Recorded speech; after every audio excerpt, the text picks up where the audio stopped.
Langkah apapun yang ekstraordinari akan saya lakukan. Untuk 267 juta rakyat kita, untuk negara. Bisa aja membubarkan lembaga,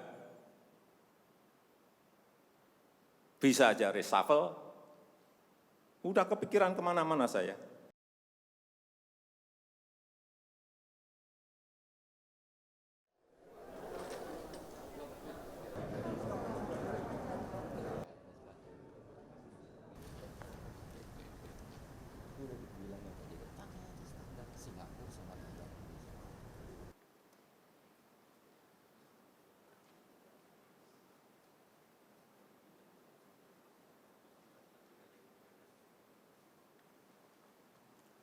Bismillahirrahmanirrahim.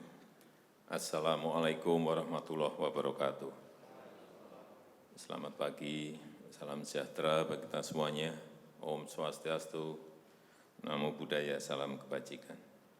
Yang saya hormati Bapak Wakil Presiden, para Menko, para Menteri, yang saya hormati seluruh ketua dan pimpinan lembaga yang hadir, yang tidak bisa saya sebut satu persatu. Bapak Ibu sekalian yang saya hormati,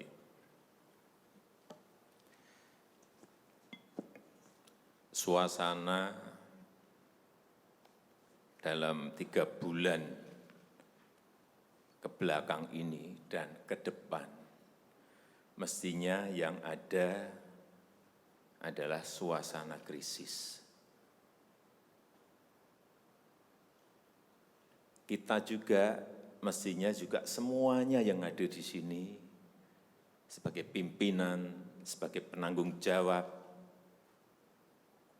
kita yang berada di sini ini bertanggung jawab kepada 260 juta penduduk Indonesia.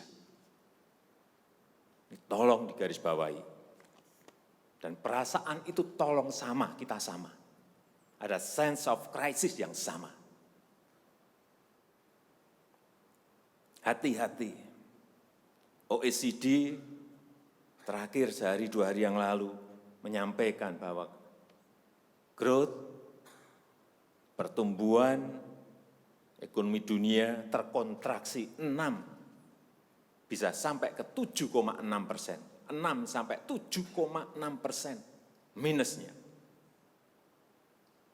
Bank Dunia menyampaikan bisa minus 5%. Perasaan ini harus sama. Kita harus ngerti ini. Jangan biasa-biasa saja. Jangan linier. Jangan menganggap ini norma. Bahaya sekali kita. Saya melihat masih banyak kita yang menganggap ini normal. Nah, kalau saya lihat Bapak, Ibu, dan saudara-saudara masih ada yang melihat ini sebagai sebuah masih normal, berbahaya sekali.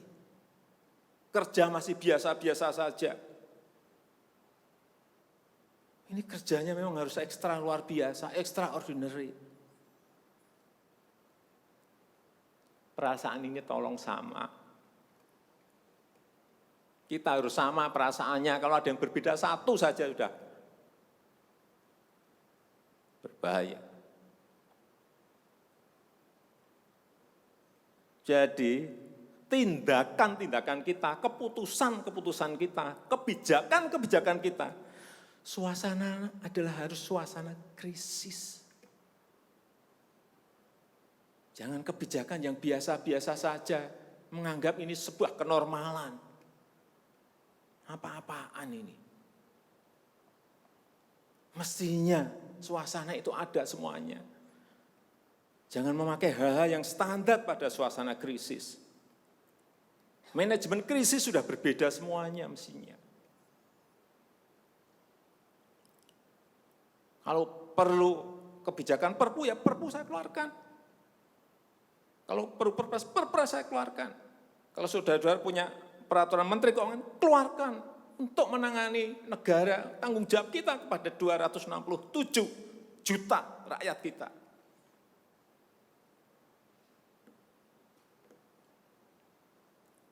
Saya lihat masih banyak kita ini yang seperti biasa-biasa saja.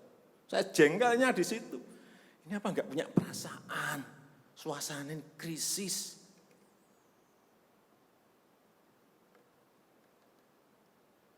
Yang kedua, saya perlu ingatkan belanja-belanja di kementerian. Saya lihat laporan masih biasa-biasa saja.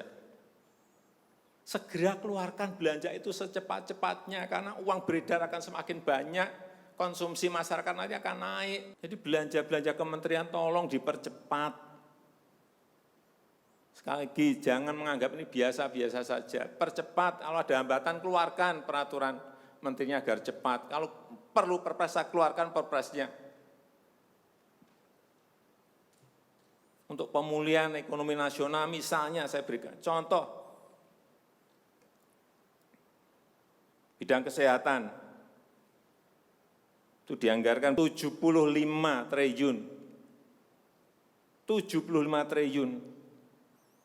Baru keluar 1,53% coba. Uang beredar di masyarakat kerem ke situ semua. Segera itu dikeluarkan dengan penggunaan-penggunaan yang tepat sasaran, sehingga men-trigger ekonomi. Pembayaran tunjangan untuk dokter spesialis, untuk tenaga medis, segera keluarkan. Belanja-belanja untuk peralatan, segera keluarkan. Ini sudah disediakan 70-an triliun seperti itu. Bansos yang ditunggu masyarakat, segera keluarkan. Kalau ada masalah, lakukan tindakan-tindakan lapangan. Meskipun sudah lumayan, tapi baru lumayan. Ini extraordinary. Harusnya 100%. Di bidang ekonomi juga sama. Segera stimulus ekonomi bisa masuk ke usaha kecil, usaha mikro.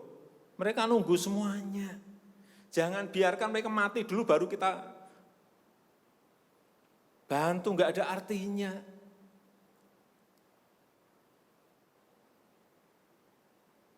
Berbahaya sekali kalau perasaan kita seperti nggak ada apa-apa, berbahaya sekali. Usaha mikro, usaha kecil, usaha menengah, usaha gede, perbankan, semuanya yang berkaitan dengan ekonomi manufaktur, industri, terutama yang padat karya, beri prioritas pada mereka supaya enggak ada PHK.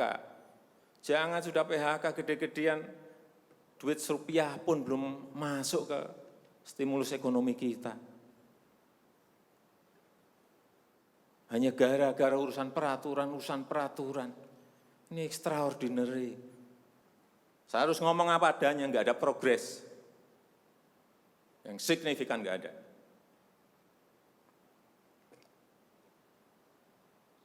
Kalau mau minta perpu lagi, saya buatin perpu. Kalau saudara belum cukup, asal untuk rakyat, asal untuk negara. Saya pertaruhkan reputasi politik saya.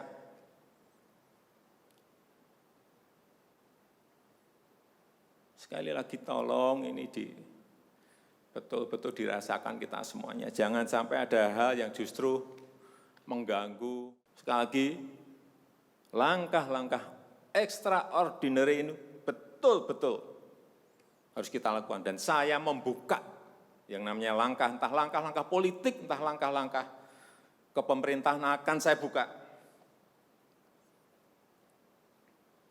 Langkah apapun yang extraordinary akan saya lakukan. Untuk 267 juta rakyat kita, untuk negara. Bisa aja membubarkan lembaga, bisa aja reshuffle, udah kepikiran kemana-mana saya. Entah buat perpu yang lebih penting lagi, kalau memang diperlukan, karena memang suasana ini harus ada. Kalau suasana ini tidak, Bapak Ibu tidak merasakan itu, sudah. Artinya tindakan-tindakan yang extraordinary keras akan saya lakukan. Saya rasa itu yang bisa saya sampaikan pada kesempatan yang baik ini. Saya betul-betul minta pada Bapak Ibu dan saudara-saudara sekalian mengerti, memahami apa yang tadi saya sampaikan. kerja keras dalam suasana seperti ini sangat diperlukan. Kecepatan dalam suasana seperti ini sangat diperlukan. Tindakan-tindakan di luar standar saat ini sangat diperlukan dalam manajemen krisis. Sekali lagi, kalau payung hukum masih diperlukan, saya akan siapkan. Saya rasa itu yang bisa saya sampaikan. Terima kasih. Assalamualaikum warahmatullahi wabarakatuh.